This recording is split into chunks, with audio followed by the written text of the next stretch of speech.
It started with a simple comment from my son's daycare teacher. And by the end of the week, I had uncovered a truth that shattered everything I thought I knew about my family. Hey everyone, thanks for stopping by again. I appreciate you being here. Today I've got a fresh story to tell. It's not an easy one, but it's real. So let me take you back to where things started to shift. Not all at once, but slowly, almost too quietly to notice, until it wasn't quiet anymore. I'd been with Sarah for 11 years, married for 8 of those. When you've spent that much of your life with someone, you develop this kind of internal radar. You start to notice the smallest of things. A different tone in their voice, a strange pause before they answer, a glance that doesn't quite land on you. At first, I chalked it all up to work stress. Sarah worked the front desk at a tire distribution warehouse, and she'd started pulling late shifts. Over time, she said, business was picking up. I wanted to believe her. I needed to. But then the story started coming apart. Her absences weren't just late nights anymore. They became whole evenings unaccounted for. And when she did offer an explanation, it was rushed, almost rehearsed, like she just needed to say something before I asked. Her need for space grew. More alone time. Her phone became this constant companion, always in her hand, her thumbs dancing over the screen. And every time I walked into the room, she'd tuck it away like it was nothing. But it was something. I felt it in my gut. I've never thought of myself as the jealous or paranoid type. But when someone you used to share everything with, right down to what kind of sandwich they had for lunch, stops telling you anything at all, it does something to you. It puts these questions in your head. Questions you never wanted to ask.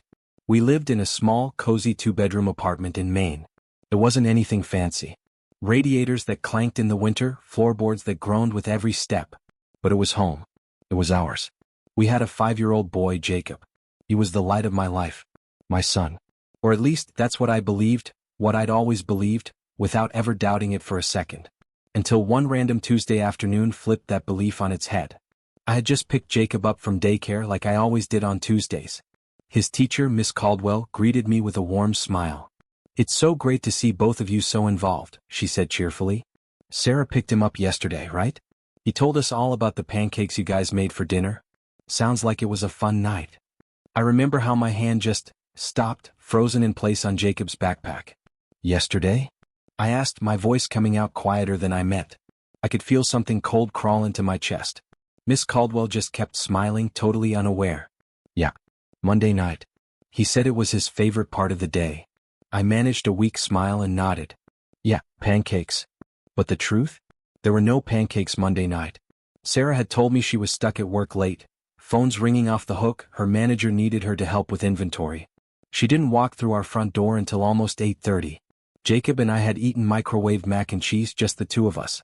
He'd fallen asleep on the couch watching cartoons. No pancakes. No Sarah. That was the moment something deep inside me cracked, just a little. And it's been unraveling ever since.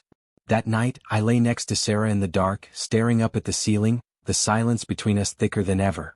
She drifted off quickly, facing away from me, just like she had been for weeks now.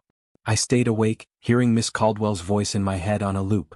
Both parents so involved. The word stung more now, like a cruel joke. If she was hiding that, what else had she been dishonest about? We met on a blind date set up by mutual friends.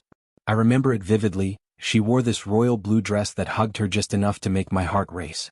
I was so nervous that when I reached for my drink during introductions, I knocked it straight into my lap. She didn't laugh at me, she laughed with me. Back then, her laugh was this beautiful, open thing, the kind that made you feel warm just hearing it. She jumped up, grabbed some napkins, helped me clean up, and just like that, something clicked between us. We spent hours talking that night, lost in conversation. Turns out, we both had a weakness for terrible late-night sketch shows and greasy diner breakfasts at 2 a.m. It felt easy. It felt right. And now, more than a decade later, we barely spoke unless it was necessary. Even those conversations felt like business transactions. Everything had lost its color. The following morning, as we sat across from each other at the breakfast table, I decided to ask. I kept my voice light, casual. "Hey, Miss Caldwell mentioned you picked Jacob up on Monday?" I watched her stir 2 sugars into her coffee, calm as ever. She didn't even blink. "Oh yeah," she said without looking up. "Took an early lunch. Thought it'd be a nice surprise. Didn't think it was worth bringing up." That was all. No pause, no apology, not even a fake excuse to cover the fact that she'd lied straight to my face.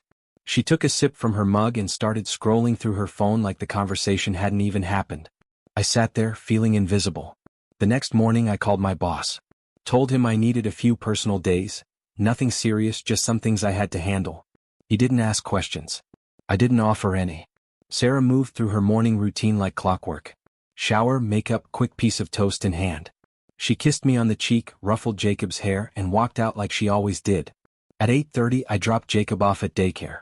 Miss Caldwell greeted me with her usual warmth. I did my best to return it, but I'm sure my smile didn't quite reach my eyes. From there, I drove across town and parked 2 blocks away from the tire distribution center. Her car was already in the lot. I waited. Just after noon I spotted her. Sarah stepped outside, jacket draped over one arm, her face lifted toward the sunlight. She looked relaxed, almost radiant. She was typing away on her phone, fast, focused. And then she smiled. Not the polite, forced smile I'd been seeing for months. This one was real. Her eyes even crinkled at the corners, the way they used to when she laughed at my terrible jokes. It hit me like a punch to the gut. She slipped her phone into her purse, got in her car, and drove off. I waited until she was a few cars ahead, then quietly pulled out and followed her. She didn't take the usual route home. Didn't head toward downtown or even swing by that little sandwich shop she used to love. Instead, she steered the car north, toward the outskirts of town where the streets narrow and the houses look like they're holding on by memory. We almost never went that way. No family there. No friends. Nothing that ever gave us a reason to. My hands were slick on the steering wheel, heart pounding so loud I could feel it in my throat. I kept a good distance, careful not to get too close. Then she turned into the driveway of a small blue house. The paint was chipping off the siding, and the mailbox leaned like it had been hit once and never fixed.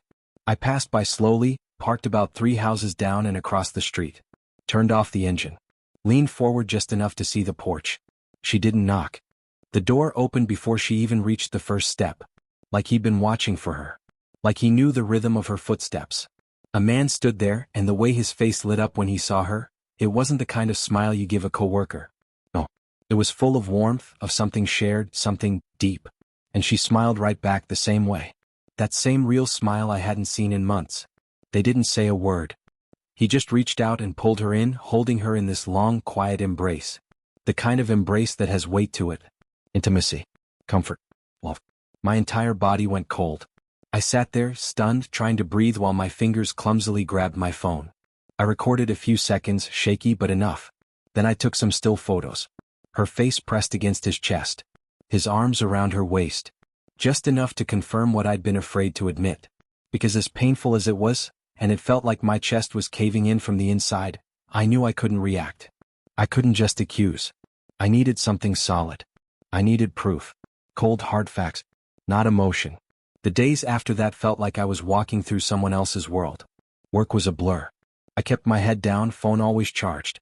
Monday and Thursday like clockwork, she'd sneak away from her job around midday and head straight to that same little house. Sometimes she stayed 20 minutes. Sometimes she didn't return to work at all. One afternoon, I watched as she picked Jacob up early from daycare. My heart clung to some ridiculous hope. Maybe he had a dentist appointment? A stomachache? But no. She drove straight to the blue house. I followed from far enough back, parked at the same spot, and watched. She stepped out of the car, then reached into the back seat for Jacob. He clutched her hand like he always did, full of trust. My son. My boy. They walked together up the steps like it was just another normal afternoon. And then the door opened. The same man greeted them, smiling wide. He bent down, arms out, and welcomed Jacob like he'd done it 100 times. Like he knew him. Like he'd been a part of his life for a while now. Then, standing there on the porch with my son only a few feet away, he looked up and kissed Sarah. Just kissed her. Right there. Right in front of Jacob. Like it was nothing. Like it was just another day in their life. This time my hands didn't shake. I raised the phone and snapped another photo. The image cut deep, but I needed it. Every single picture was a wound, but they were also the truth. And I wasn't done. Not yet. I couldn't just stop at what I'd seen. I needed the full picture. I had to know everything, how far back this went, how deep it ran. Who else knew? Had her sister caught on? Were her coworkers in on it? Was I really the last one to see the truth staring me in the face?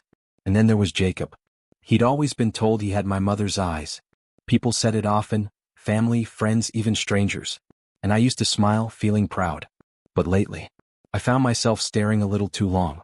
The curve of his nose, the angle of his chin, the texture of his hair, It all seemed suddenly foreign.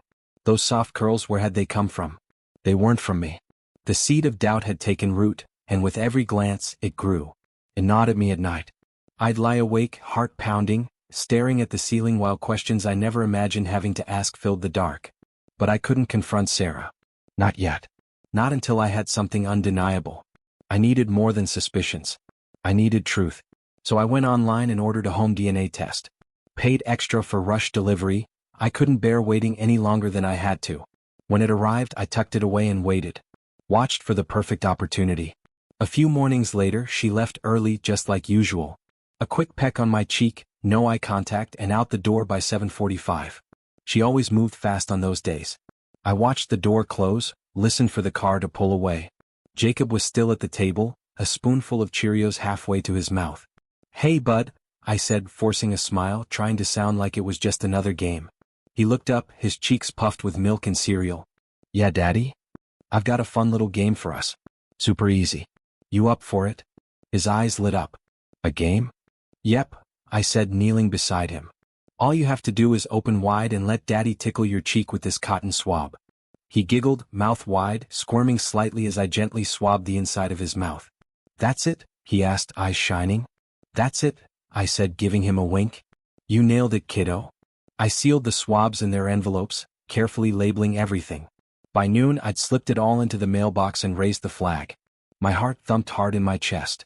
I wasn't just guessing anymore. Now I was waiting for the truth. The days that followed were relentless. I buried myself in it. Every free minute turned into surveillance. Watching, writing, recording. I had a notebook now, dedicated solely to tracking Sarah's movements. Dates, times, her excuses, the inconsistencies, the trends. Always Monday and Thursday lunches. The supposed late-night inventory runs that never added up. Then I dug deeper. Pulled up our phone records. Scrolled through line by line. There it was. One number over and over again. Sometimes just for a minute or two. Other times half an hour. Even a few late at night. The number was saved in her phone under work dispatch. Except it wasn't work. And I knew that now. I found myself driving past that little blue house more and more. Morning. Noon. Evening. It didn't matter the hour. Her car was there more often than it wasn't. Every time I jotted it down. Each sighting logged. Each visit captured in photos. Without even trying, a timeline began to take shape. One I couldn't ignore.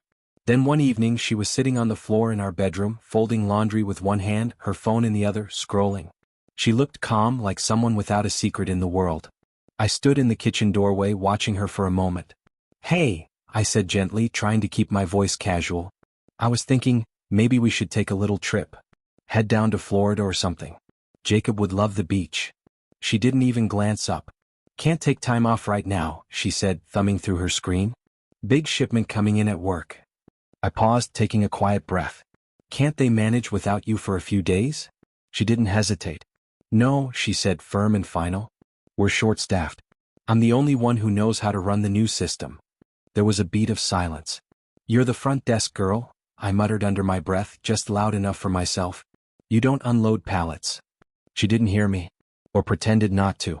Either way, she just kept folding like I hadn't spoken. The next day the email arrived. Subject line: DNA results enclosed, confidential. I waited until she had left for work and Jacob was at daycare. The apartment was quiet. Too quiet. I sat on the couch, the laptop heavy on my thighs. My heart was racing. My finger hovered over the mousepad. I knew that once I opened it, there'd be no turning back. No more pretending. No more hoping. I clicked. The document unfolded in front of me, page after page of scientific language, charts, terms I didn't really understand. But then my eyes landed on the one sentence that shattered the ground beneath me. Probability of paternity, 0%. The room spun. My body went cold. It felt like the walls around me pressed inward, and for a second I couldn't breathe. I shut the laptop gently, like I was afraid it might explode. Then I stood and made my way to the bathroom. The mirror didn't cushion the truth. I looked at the man staring back at me, and I didn't recognize him. His face was hollow. Jaw clenched. Eyes sunken. That man had spent 5 years kissing scraped knees, telling bedtime stories, standing in the yard cheering, "You got it," as his son wobbled down the sidewalk on 2 wheels. That man had said, "I love you, buddy," every single night. And none of it had been real. Not in the way I thought it was. Not in the biological sense. I splashed cold water on my face, gripped the edges of the sink to steady myself. But the foundation beneath me had already cracked. That night, I couldn't bring myself to lie next to her. I told her I had a headache and grabbed a blanket off the bed. She barely looked up. "Feel better?" she muttered, already switching off the lamp. I lay on the couch, stiff and quiet, staring across the apartment toward our bedroom, watching the way she moved, the easy way she breathed, how casually she lived in that space. That woman. There was a time I believed I knew her better than anyone, that I could read her like a book. But that illusion had shattered completely. Now, when I looked at her, I didn't see the woman I married. I saw a stranger. A liar. Someone who had betrayed me in the most personal, devastating way imaginable. I needed to do something. I needed a plan. The first step I took was reaching out to a lawyer. I searched for someone local, someone with solid reviews, experience in family law, someone who handled divorces and custody cases. His office was tucked between a bakery and a barber shop in a row of aging downtown buildings. Small, plain, but it felt safe. We sat across from each other at a worn wooden desk while I laid it all out. The affair. The photos. The videos. The paternity results. All of it. He listened closely, didn't interrupt, just watched me with a kind of measured stillness. When I finished, he leaned back slightly and asked, "Do you have evidence?" I reached into my coat pocket and pulled out the flash drive I'd brought. Slid it across the desk. "Videos, photos, call logs," I said. Then I added, "And this," as I handed him the printed copy of the DNA results. He flipped through the pages, scanning quickly. "So, Maine's a no-fault divorce state," he explained, "but adultery can still be cited as a reason in an at-fault filing. It might not win you the house or full custody, but it can have an influence, especially in contentious proceedings." I swallowed hard. What should I do next? "Keep gathering evidence," he said. "If you can catch them together again, something clear with timestamps, that's helpful. Also, secure your finances. Make copies of everything. And prepare yourself. This won't be smooth. It's going to be messy." When I left that office, my heart was still heavy, but I had direction. A shape was starting to form in the chaos. The very next morning, I opened a new bank account in my name only. It wasn't like we had any real savings to divide, just a shared checking account that barely held more than a few $100s most months. But this was about more than money. It was about separating myself. A quiet declaration of independence. Back at home, while Sarah was at work, I dug through our filing cabinet. Pulled out everything that mattered. Jacob's birth certificate, even though the truth now told me he wasn't biologically mine. Our marriage license. W-2s. Tax returns. Credit card statements. I made photocopies of it all and stuffed them into a manila folder, then locked it away in the trunk of my car. At night, after she had drifted off to sleep, her back to me as always, I sat on the couch with my laptop. The glow of the screen lit my face as I scrolled through apartment listings. Cheap, small places. Just something with a second room for Jacob. Somewhere that didn't have memories etched into every corner. Somewhere I could finally breathe again. I wasn't looking for anything fancy, just a simple place, clean and quiet, somewhere I could breathe without feeling like the walls were listening. But then something came back to me. Her parents had helped us get the apartment when we first moved in. The lease? It was in Sarah's name alone. I'd signed on only as a tenant, not as someone financially responsible. And just like that, I realized I didn't have to fight for the apartment. I didn't even need to break a lease. One less chain to cut free from. Then, out of nowhere, the final piece of the puzzle fell into place.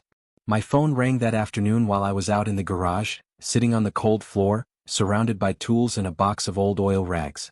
It was my dad. "Haven't heard from you in a while, son," he said. "Everything okay?" And I broke.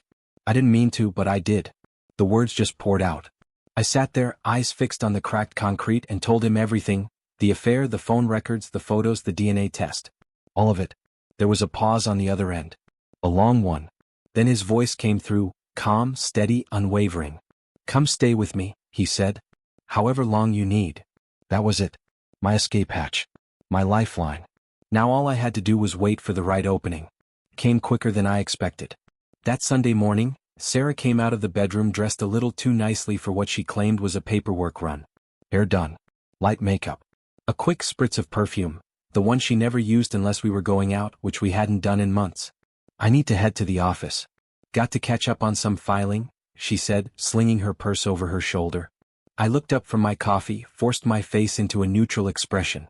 "All right," I said simply. "Good luck." The second the door clicked shut behind her, I moved. I didn't have time to overthink. I grabbed the essentials: some clothes, my manila folder full of documents, a few framed pictures I couldn't bear to leave behind. My grandfather's old watch.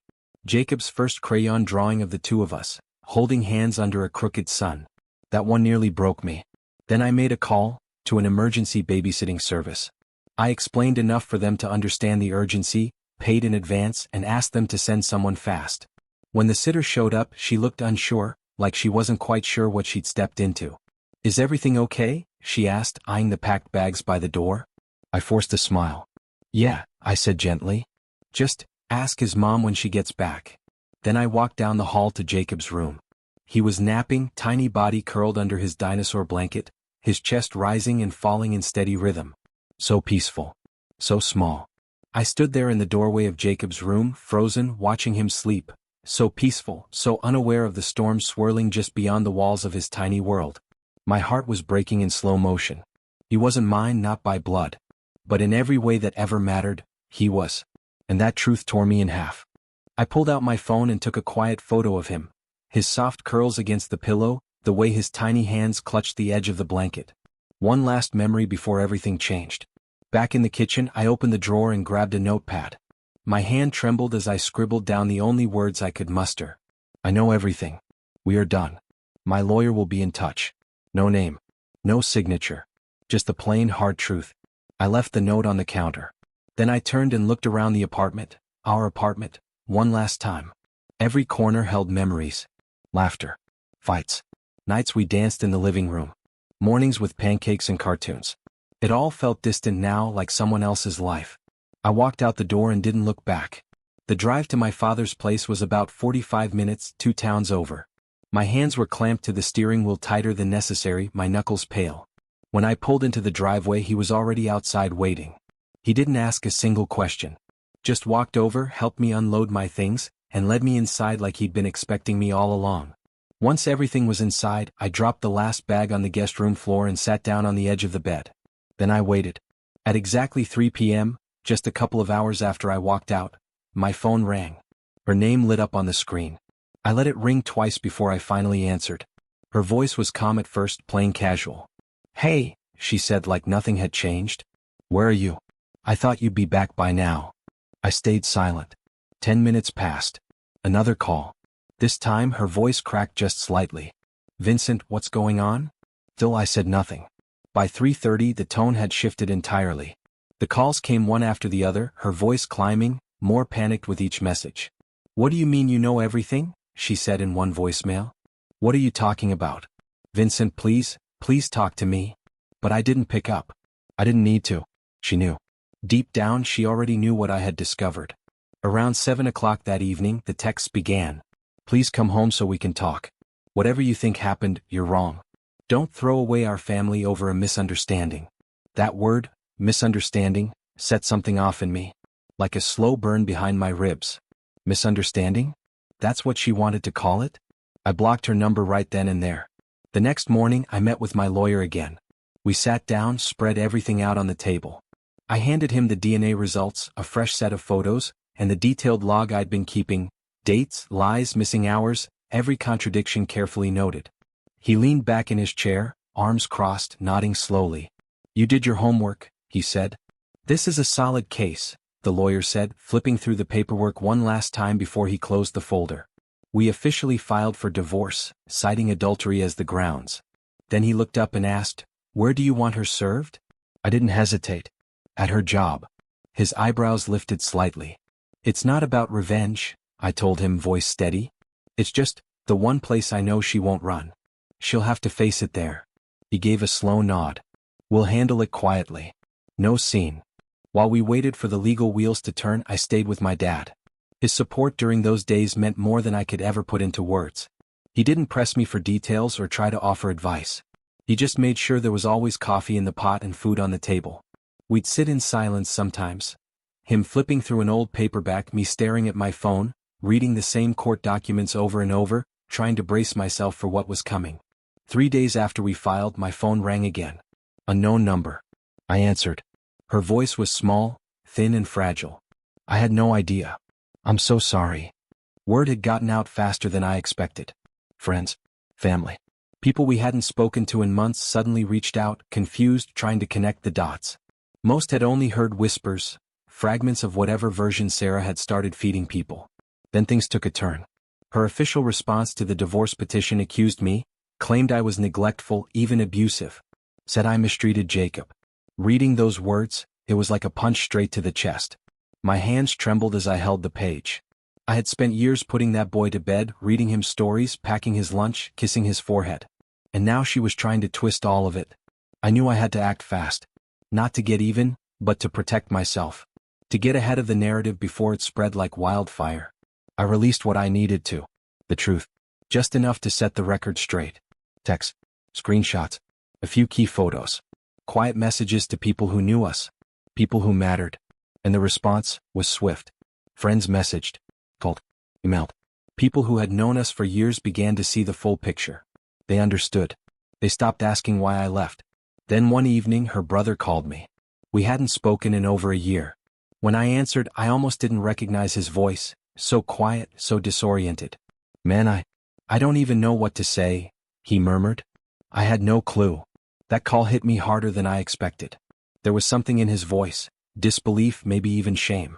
It was like family secrets had finally surfaced and no one knew what to do with them.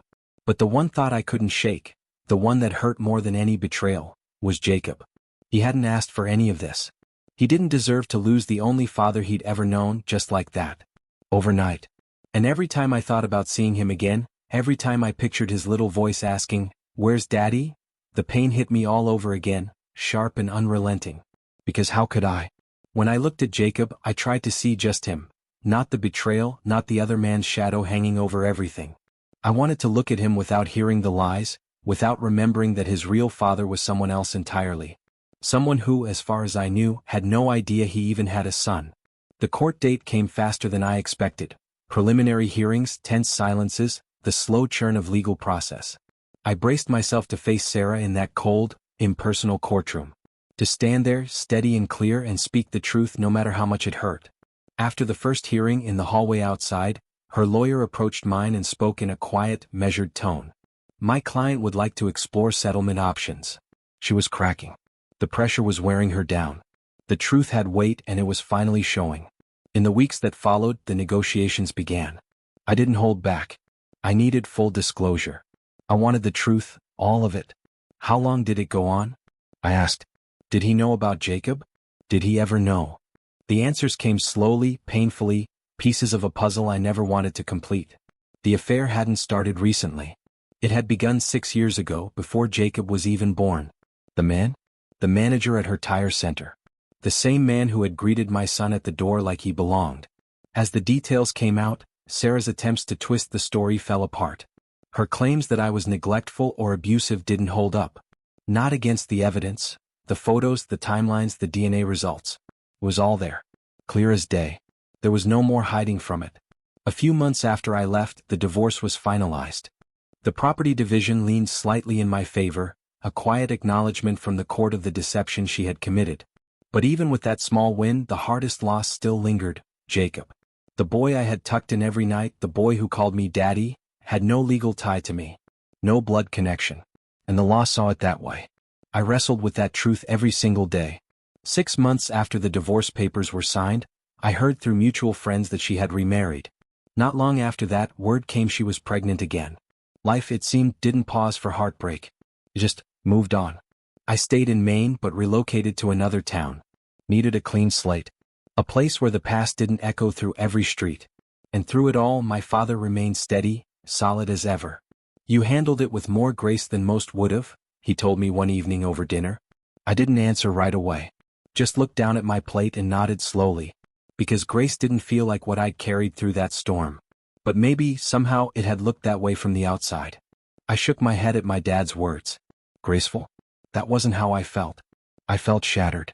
Like pieces of myself had been pulled apart and scattered. But he didn't let it go.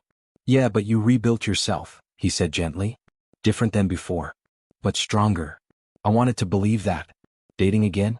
It felt impossible. like I was trying to read a book in a language I'd forgotten how to speak. Then one day a letter arrived. 2 simple words at the top: "I'm sorry," followed by more: "You deserved better. I wish I had told the truth. I never meant to hurt you. Too little. Too late." Still, strangely, that letter helped. More than I ever expected it would. I didn't respond. Didn't need to.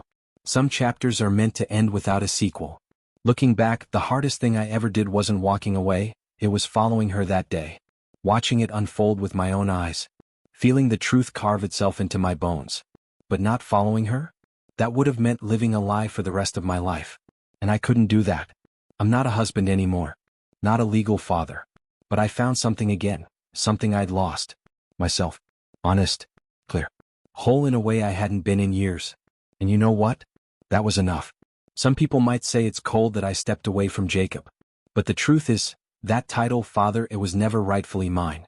It had been taken from someone else, a man who never even got the chance to know. Just like my role had been built on deception, layer after painful layer. That's not the kind of legacy I want for Jacob. Not for me. Not for him. I don't hold anything against him. How could I? He didn't ask for any of this. But staying in his life meant I'd always be in between. A ghost of a role that was never mine to begin with. Every hug, every daddy look, would just be another reminder that I wasn't really his dad. And the man who was, well, now he has that place. For a while I thought I could hold on. Thought I could be the steady hand in his life, even from the sidelines. But the truth is, some sacrifices run deeper than blood. And letting go, that was the most painful one of all. Thanks for listening. If this story struck something in you, please share your thoughts in the comments below. I'd love to hear from others who've faced hard truths, heartbreak, or the kind of choices no one should have to make. And if you found this meaningful, don't forget to like, share, and subscribe.